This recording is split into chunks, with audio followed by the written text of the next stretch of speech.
Hadiza now once fine sharp girl like that for one small village for Hausa side. Her papa, Malam Umar, dey proud of her because she be one of the few girls for their village wey go school.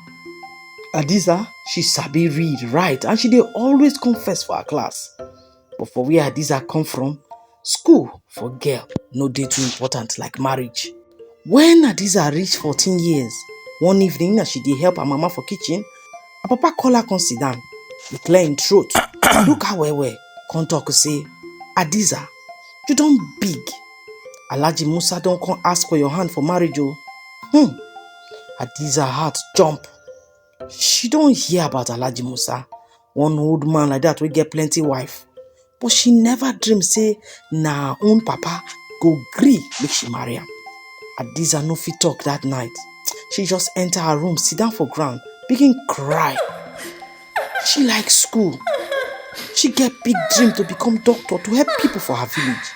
But now, her papa want make she drop everything, go marry. How she wan do?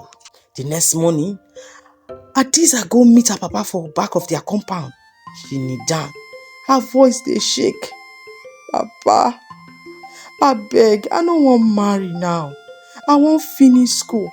I fit make you proud. Malam woman face come tight. Hadiza, you be girl. Your place na for house to marry. Born pikin. School no go help you for inside marriage. Hadiza eye red with cry, but her mind strong. She no go gree. Things come change one day when Hadiza teacher, Madam Amina, hear about the marriage plan. Madam Amina sabi say Hadiza sabi book. She no fit let am lose that chance. She come waka go meet Malam woman for house, come beg am. Say, Malam, Hadiza get big future. If you let am finish school, she fit bring plenty honor to this family. Abeg, let her go far. Malam woman no gree for the first time. But because of the respect when he get from Madam Amina, he can't tell her say he go think about the matter. Now for that moment, Hadiza heart come happy. But the fight no end there. All the village elders they come gather, begin tell Malam woman, say make e no let Oyibo people spoil him pikin for am.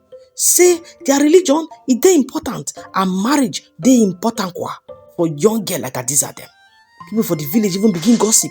Say Hadiza wan disgrace her papa and her mama. Say she no wan marry. She dey try delay the marriage. Hadiza mama come dey cry. Her heart dey break.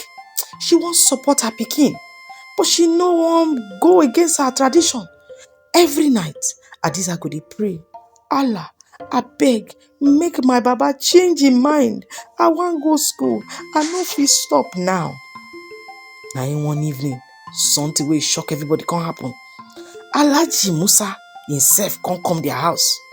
He come tell Malam woman, say if Hadiza no marry am, he go carry another wife. Malam woman eye come open. He come call Hadiza, ready to give am final order make she go marry. But as he wan talk, Hadiza kneel down for ground again. But this time, with full boldness. Baba, if I marry now, I no go happy. I go lose my dream when I don dey plan for my future. Abeg Baba, give me just 2 more years. I promise say I go make you proud. For the first time, Malam woman eye come soft. He come look at Hadiza well. See the fire wey dey for her eye. The way wey she take like school. The papa come say, 2 years now I go give you. E no go pass like that. Na in Hadiza run, go hold him papa leg. She happy well. She even cry, better cry of happiness. And so things come begin change. When Hadiza come graduate from secondary school, the first girl for her village to finish, her papa dey for the graduation. He dey smile. People come dey talk.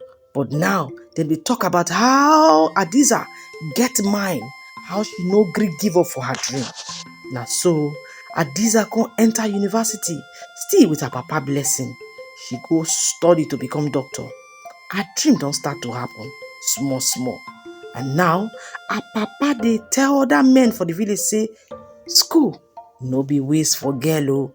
My pikin, Hadiza, go change this world. Hadiza waka no easy. but she stand for her ground. And for the end, now she win. She prove say no matter the matter, if you give up, now you lose. If you no give up, you fit turn your dream to wetin you want.